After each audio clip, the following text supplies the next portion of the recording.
Bom, pessoal, eu vou gravar esse vídeo para vocês sobre funções trigonométricas para auxiliar nos estudos. Estou elencando os dois escritores, né? Eu sempre faço isso para que a gente saiba que ao término dos estudos a gente tem que estar atendendo a esses descritores. No caso são dois, o 36 e o 43 de matemática. O conteúdo desse vídeo vai ser as funções trigonométricas e a construção, né, dos gráficos, né, dessas funções. No caso, eu vou utilizar o GeoGebra para fazer o esboço, né, para plotar os gráficos eu vou utilizar o GeoGebra.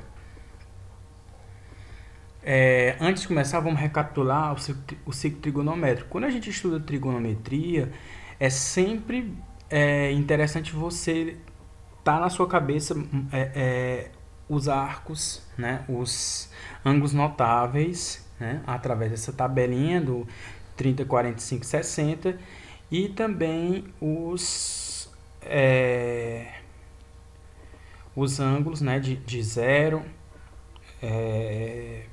π sobre 2, π, né, 3π sobre 2 e 2π. O ciclo trigonométrico em si, quando a gente estuda, nada mais é do que a extensão, né, a continuação da trigonometria no triângulo retângulo, que a gente faz essa ampliação para o ciclo trigonométrico. E aí daí você consegue fazer calcular para qualquer triângulo, e também o ciclo dá todo esse suporte, essa ferramenta de como fazer esses cálculos de seno, cosseno e tangente para qualquer arco. Muito utilizado, a gente sempre utilizou muito o plano cartesiano, né? Então o plano cartesiano, só voltando aqui, ele não tem alteração dos quadrantes.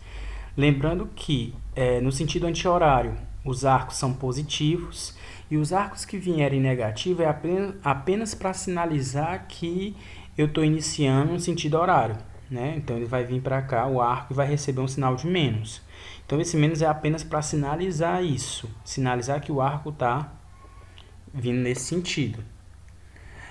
Do ciclo, ainda do plano cartesiano, a gente tem que relacionar as abscissas com o cosseno, ordenadas com o seno. Então sempre a primeira coordenada vai ser a coordenada de cosseno e a segunda de seno. Lembrando que a gente tem aqui os arcos de 0, 90, como eu acabei de falar, 180, 270 e 360.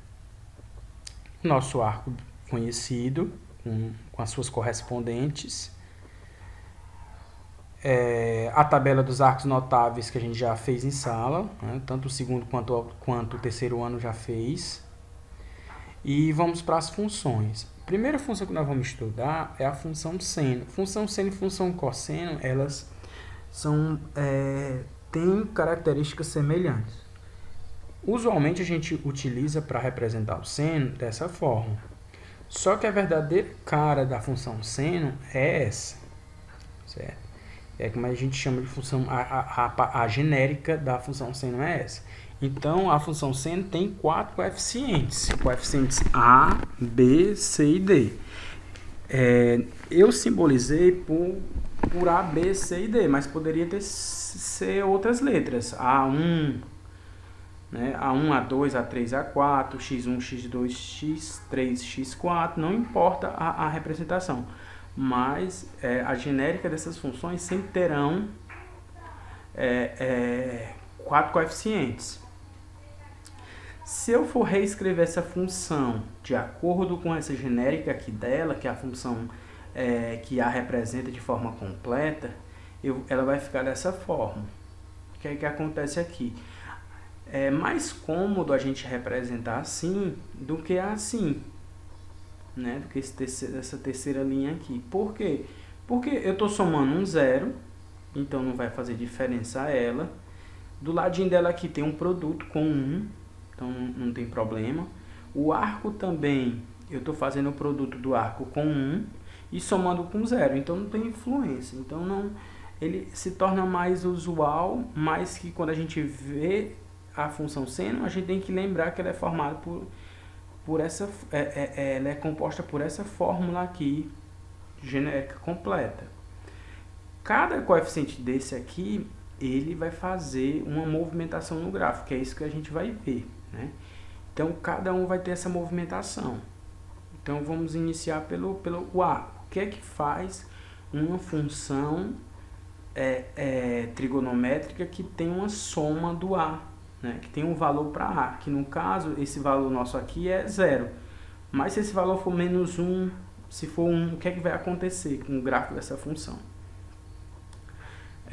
Então, o A é o coeficiente de translação.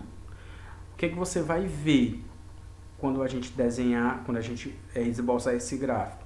A gente vai ver o movimento do gráfico para cima e para baixo em relação ao eixo do Y. Então, o gráfico vai permanecer o mesmo, só que uma função que eu somo 1 ou subtraio 1 dessa função trigonométrica seno, ele vai corresponder apenas à translação, movimento para baixo para cima desse gráfico. Aí a gente vai ver. Eu vou utilizar aqui o GeoGebra, certo? Então tá aqui o GeoGebra, ele é muito prático. Aqui eu tenho as ferramentas, desse ladinho aqui eu tenho a parte algébrica. Então o que eu escrever aqui de expressão algébrica, de função, de função, né, ele vai desenhar aqui o gráfico. Então, como a gente está falando do seno, eu vou colocar aqui o seno. Então, f de x igual a seno de x. E está aí o gráfico dela. Esse é o gráfico, né, do seno. Uma função periódica, né, de imagem vai de menos 1 até 1, que é a sua amplitude 1, período 2π. Só que essa daqui é a nossa seno. Agora, se eu fizer uma modificação, porque aqui é a função 0 mais 1 vezes seno de 1x mais d, que é 0. Se eu somar 1 a essa função, eu estou criando uma nova função. Então, eu vou chamar ela de nova função de g de x, 1 mais seno de x. Deixa eu só apagar aqui.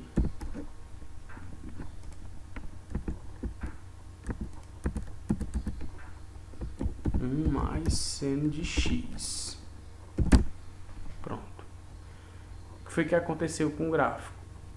O gráfico, se eu estou somando 1, ó, ele está fazendo a translação, ele vai fazer a movimentação, ele vai subir 1.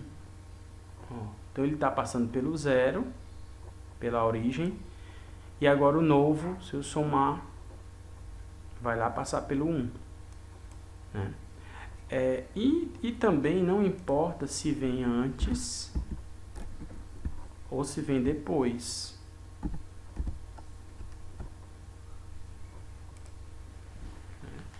Tanto faz a representação. A representação aí no caso não importa se vem antes ou se vem depois. Agora, se for um número negativo, o que é que vai acontecer?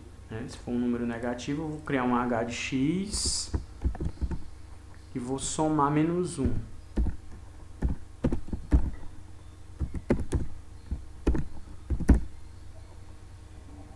Foi para baixo. Então, o A, né, o coeficiente A, é responsável por essa translação em relação ao eixo Y. Então, ela permanece intacta, a função, com as mesmas características, só que ela vai ser deslocada no eixo Y. Então, se eu subtrair aqui dela, se eu somar aqui menos 10, ela vai parar lá no menos 10. Assim como se eu somar, né, 10, então ela só está subindo e descendo. Né? Essa permanece repousando sobre o eixo porque ela tem translação 0, então ela corta aqui o eixo em 0. O próximo coeficiente, que é o B, ele está relacionado com a amplitude. Então, ele estica o gráfico. Então, ela permanece com as mesmas características, só que a amplitude, esse B aqui, né, o que está relacionado, que é o B, ele é a amplitude, ele é responsável por eu esticar, né, a crista dessa onda. Então, se eu quiser esticá-la,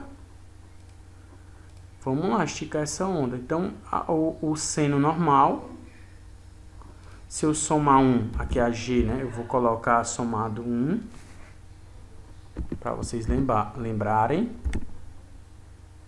Tá aqui ela. Agora, esse 1 aqui, né? É 1.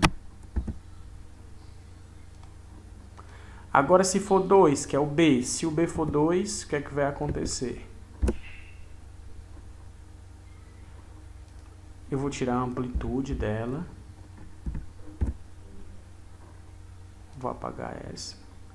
Se a amplitude da f de x é 1, a amplitude da g de x é 2.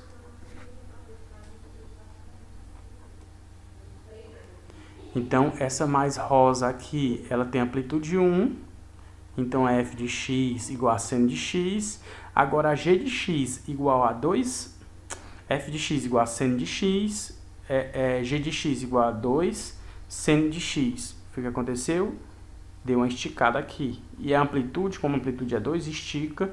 O gráfico é simétrico, né? Então, tanto aqui como na parte negativa foi para o 2. Se eu quiser esticá-lo mais, basta eu multiplicar, né?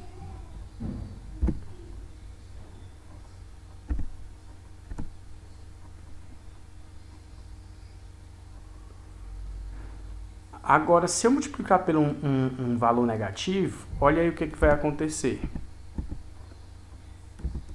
Menos 1 primeiro. Eu estou criando quem? Estou criando a inversa. Então,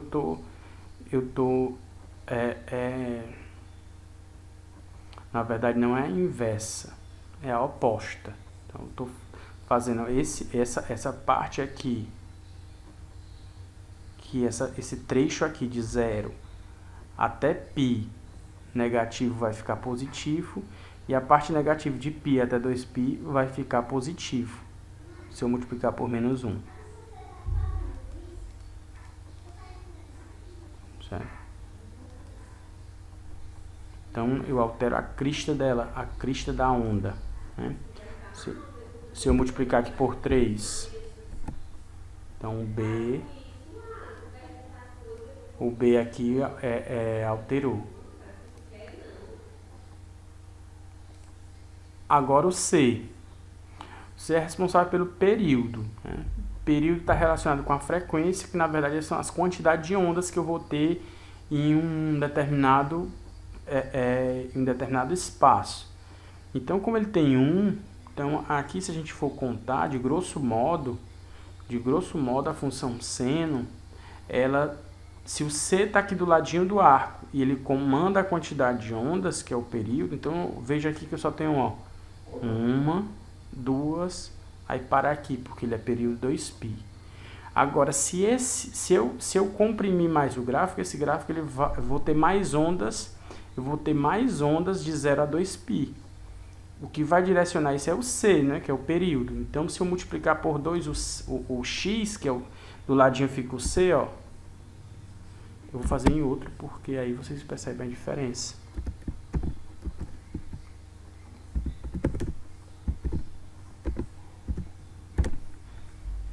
O que aconteceu?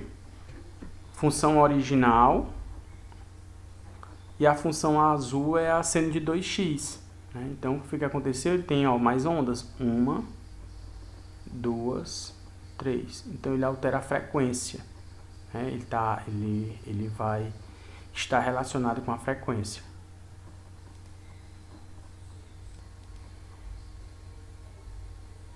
Se eu dividisse, no caso, se eu multiplico, eu estou aumentando o número, eu estou aumentando a frequência de ondas, vou colocar aqui um 10, seno de 10x. Então, de 0 até 2π a quantidade de ondas que eu vou ter. Agora, se eu quero uma menor quantidade, eu vou dividir. Então, eu divido. Se eu dividir isso por 2, né, o que vai acontecer? O gráfico normal aqui da seno, ele tem apenas 2 ondas, mas se eu dividir o seno de x sobre 2, foi o que aconteceu, ó, só tem uma. Ela fica bem mais, eu dou uma esticada no gráfico, enquanto que multiplicando o C, quanto maior o C, mais eu comprimo as ondas, eu vou ter a maior quantidade de ondas num período, né, num período, e enquanto que se eu dividir, eu aumento essa onda, então eu vou ter menos. Agora o D. O D é a translação, só que aí em relação agora ao eixo do X. Então eu faço a movimentação do gráfico para a direita, quando D é negativo, e para a esquerda, quando D é positivo. Então, como eu tenho um zero, ele permanece no mesmo local. Agora eu vou somar aqui um menos 1, para ver se o gráfico vai mesmo se deslocar para a direita. Então, se eu somar, ele tem que ir para a direita. Agora, isso aqui é que mora a grande dúvida. Na verdade, a dúvida as dúvidas em relação... Porque se eu estou somando um número negativo, ele vai para a direita, né?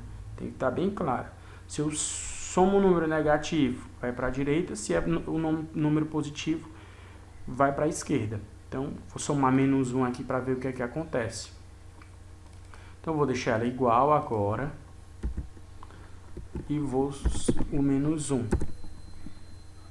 Então, o que foi que aconteceu? Ela foi deslocada, né? Olha aqui, ela está passando aqui, e ela foi deslocada aqui para a direita. Se eu somar 1,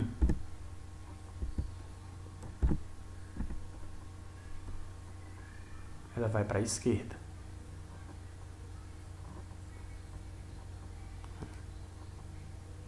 Então, somar 2.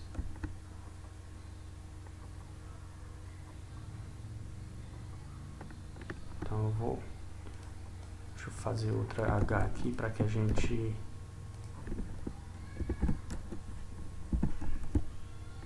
perceba.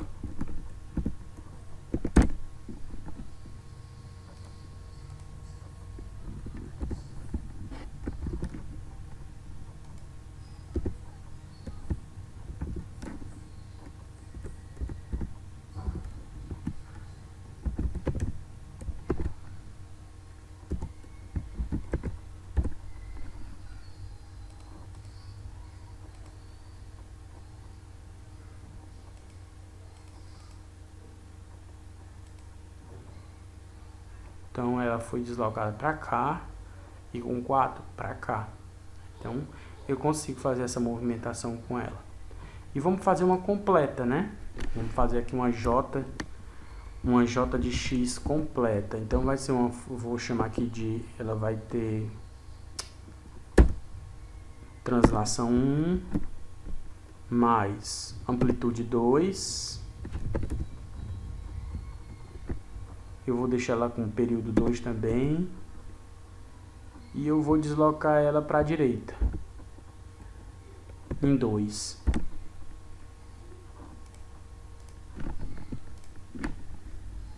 Pronto. Então, ela já não tem mais nada zerado como essa, como a f de x que está aparecendo aí. Eu vou excluir essas outras. Que essa daqui ela tem o que? 0 mais 1. Seno de x mais 1 mais 0, né? É a original. Nem reconhece, ele forma ela normal. Então, o que foi que eu fiz? Ela tem deslocamento 1, amplitude 2,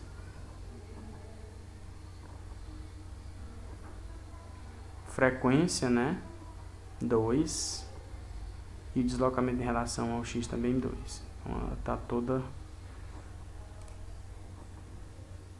alterada, o período dela, todas as informações. Coeficiente, o A 1, B2, C2 e D menos 2.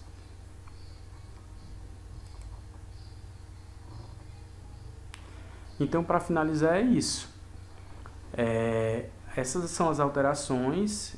No caso aqui, aplica tudo igual para o seno, o cosseno e a tangente. O que é que vai alterar? Apenas aqui o tipo de função que eu quero. Que no caso, se eu quiser uma cosseno, basta alterar. Vamos lá ver. Se eu quiser uma cosseno, ela vai ter a mesma.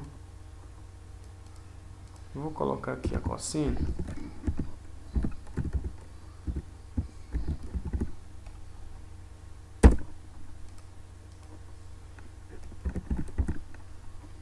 Pronto, função seno, função cosseno. Essa é a função cosseno, a cinza. Então, vamos lá para ela. Lembrando que aqui ela tem as mesmas características, então ela vai ter o que? Tem o A, o A0, o B1, C1 e D0. Se eu for alterar a amplitude dela, posso gerar uma nova G, vou fazer nela mesma. Amplitude 2. Se eu fizer um deslocamento dela para cima, vou somar 2.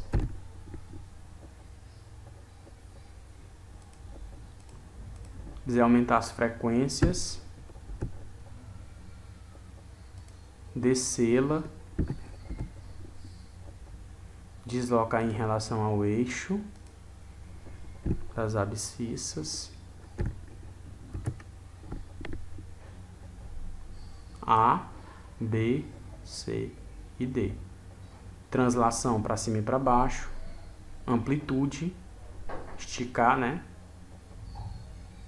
Frequência, maior frequência dentro de um período, translação, direita e esquerda. Lembrando, negativo para a direita, positivo para a esquerda. Então é isso, galera.